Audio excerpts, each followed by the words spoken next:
Yes, reka tugusuhuze twifurize ibihe byiza wowe dukurikira umunsi ku wundi ku rubuga rwa Rwanda Burundi Update n'amakuru agezweho muri gitondo turi tariki 17 z'ukwezi kwa 12 2025. Niba usanzwe udukurikira ariko ukaba utarakora subscribe, ukora subscribe kugira ngo amakuru dutegura umunsi ku wundi ujye abona uri uwa mbere. Ntabwo bigoye, ni ukureba se gato ya video urimo kureba, urabona akajambo subscribe gakandeho, utegerezwa gatoya urabona akamenyetso kameze nk'inzogera nako ugakandeho kugira ngo udukurikire umunsi ku wundi. Tugufitiye amakuru menshi agiye atandukanye aho turi bwibande ku ngingo z'ingenzi zitandukanye. Inkuru ya mbere turi bugarukeho ni inkuru y'impanuka ikomeye yapfiriyemo abanyarwanda benshi yabaye muri Uganda. Rero ni kompanyi ya Trinity Express, ni imodoka zikunda gutwara abagenzi bava mu Rwanda bajya muri Uganda. Rero abenshi bakunda kujya mu mahanga barayizi, ariko ni Trinity. Rero yaguyemo abantu batatu, harimo babiri b'abanyarwanda ndetse hakomereka n'abandi benshi. Turaje none tugaruke ku yindi nkuru ivuga ko abana batatu bamaze gupfira rimwe bo mu muryango umwe. Ese igisasu cy'abaturikanye byagenze gute? Ni mu Rwanda, turaje tubigarukeho. Yindi nkuru turi bugarukeho cyane nanone turi buvuge ku nkuru y'abayobozi bagera kuri 5 b'umurenge Sako bafunzwe bakoraga amanyanga akomeye cyane, uburyo bibaga amafaranga bakayiba abaturage. Turaje tubigarukeho nabyo 5 kuri 5. Turaje tubikubwire mu buryo burambuye. Dore kuri muri vuga ko abakozi b'umurenge Sako n'umukozi umwe ushinzwe irangamimerere bafunzwe bakekwa kunyereza umutungo n'inyandiko mpimbano.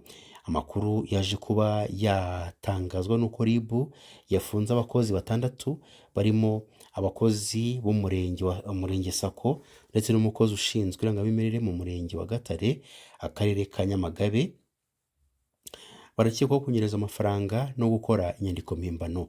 Mu bafunzwe bakekwaho iki cyaha barimo umucungamutungo wa Sako witwa Munyarubuga Ildefonse w'imyaka 28, Musabimana Teresi w'imyaka 30 y'amavuko wari umubitsi wa Sako, Uwamahoro Alexia w'imyaka 40 y'amavuko wari umubitsi, Iradukunda Eliane ushinzwe kwakira abagana Sako, Uwamahoro Immaculée w'imyaka 36 y'amavuko akaba ashinzwe irangamimerere mu murenge wa Gatare. Undi wafunzwe ni umukozi w'irembo, uyu akaba ari musaza wa Nyirahabimana Fortune wari ushinzwe inguzanyo muri Sako, akaba we yarapfuye.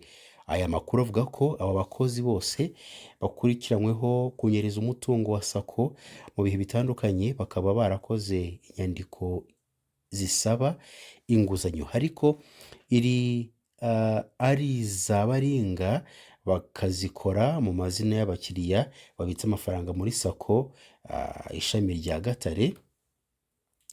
Nyakwigendera Nyirahabimana ngo yateguraga inyandiko zisaba inguzanyo mu mazina y'abanyamuryango ba Sako. Izo nyandiko zigashyirwaho umukono na perezida wa Sako afatanyije n'umucungamutungo, bakaziha uwitwa Iratwumva Sabato, akazishyikiriza umukozi ushinzwe irangamimerere mu murenge wa Gatare, akemeza amasezerano y'abaringa yo kwakira inguzanyo. Amafaranga bagahita bayanyuza kuri konti y'umukiriya, bakongera bakayakuraho adahari bakayatwara. Aya makuru avuga kandi ko hari n'andi mafaranga y'abanyamuryango bakuye ku makonti yabo batabizi, bajya muri Sako bagasanga amafaranga yarabikujwe kandi ko batabigizemo uruhare. Ubuyobozi bw'akarere ka Nyamagabe buyobowe na Niyomwungeri Heribrande yatangaje ko abo bakozi batangiye gukurikiranwa n'inzego z'ubugenzacyaha, ariko yirinda kugira byinshi atangaza. Ati yego, hari abakozi 6 batangiye kubazwa ibirebana n'inyerezwa ry'umutungo. Kugeza ubu ngubu amakuru avuga ko hari miliyoni zisaga 40 cyangwa se zirenga kuri ubu ngubu ubugenzuzi bumaze kugaragaza bamwe mu batanze amakuru bakavuga ko ayo bamaze kunyereza arenga izo miliyoni 40 kubera ko igenzura rikomeje. Naho ku nkuru ibabaje cyane ivuga ko abana 3 bo mu muryango umwe mu karere ka Gicumbi mu murenge wa Cyumba akagari ka Nyakabungo mu mudugudu wa Burambira bishwe n'igisasu cyo mu bwoko bwa grenade ubwo bari barimo gutashya mu ishyamba riri hafi y'aho umurima wabo uri. Byabaye kuri uyu wa kabiri tariki 16 Ukuboza 2025 mu masaha ya saa 3 za mu gitondo. Umuyobozi w'akarere ka Gicumbi Nzabonima Emmanuel yahamije aya makuru avuga ko abana bapfuye ari abo muryango umwe barimo uw'imyaka 16, uw'imyaka 13 ndetse n'uw'imyaka 5. Meya Nzabonima yatangarije ikinyamakuru Mama Urwa Gasabo ko bari kumwe na mama wabo n'umubyeyi wabo bari mu murima, ariko bo bakaba bari bagiye gushaka inkwi mu ishyamba riri hafi aho basanzwe bafite umurima, rero basangamo igisasu.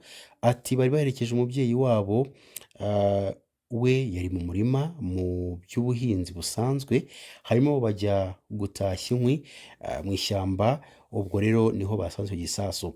Uyu muyobozi yavuze ko muri ako gace hahozemo ikigo cya gisirikare cyabagamo ingabo zahoze ari iz'u Rwanda ex-FARI, ko kandi ibi bice byegereye umupaka ndetse byanamazemo intambara iminsi. Naho impanuka ikomeye cyane, abantu 3 barimo abanyarwanda 2 baguye mu mpanuka y'imodoka ya sosiyete itwara abagenzi ya Trinity Express yavaga i Kampala yerekeza i Kigali. Yabaye mu ijoro ryo kuri uyu wa mbere tariki 15 Ukuboza 2025 mu karere ka Rukiga muri Uganda. Impanuka yabaye mu masaha ya saa 8:15 z'ijoro ubwo iyi modoka yari igeze mu gace ka Katunda mu muhanda wa Ntungamo Kabare. Umwe mu bayirokotse witwa Byamungu Eric yavuze ko imodoka yarenze umuhanda igwa hepfo. Ndakeka ko umushoferi ashobora kuba yatwawe n'agatotsi kandi atwaye. Umuvugizi wa polisi ya Uganda mu gace ka Kigezi SP Ari Mate yavuze ko abapfiriye muri iyi mpanuka ari John Haberi Rubwama w'imyaka 26 ukomoka muri Kampala, rero Habineza Alfred w'imyaka 30 wari konvoyeri w'imodoka, n'undi witwa Gaddafi. Aba babiri rero banyuma bakaba ari abanyarwanda. Yongeyeho agira ati umushoferi yataye umuhanda bituma imodoka yinjira hepfo mu mazi, urugi rw'imodoka rwamenetse byatumye abagenzi bagerageza kuyivamo. Muri ako kavuyo abantu 3 bahasize ubuzima mu gihe 4 bakomeretse. Abakomeretse ni Habiyaremye Ananias w'imyaka 40 y'amavuko usanzwe ari umushoferi w'imodoka, aho avuka mu karere ka Rwamagana ni mu ntara y'Iburasirazuba mu Rwanda, ndetse n'abandi bagore 3 imyirondoro yabo yanze itabashije gutangazwa. Abo bose bahise bajyanwa ku bitaro bya Kabare kugira ngo bitabweho mu gihe imibiri y'abitabye Imana yajyanywe mu bitaro cyangwa mu biruhukiro bw'ibitaro kugira ngo ikorerwe isuzuma. Iperereza ry'ibanze ryagaragaje ko kusinzira k'umushoferi wari utwaye imodoka bishobora kuba ari byo byateje impanuka.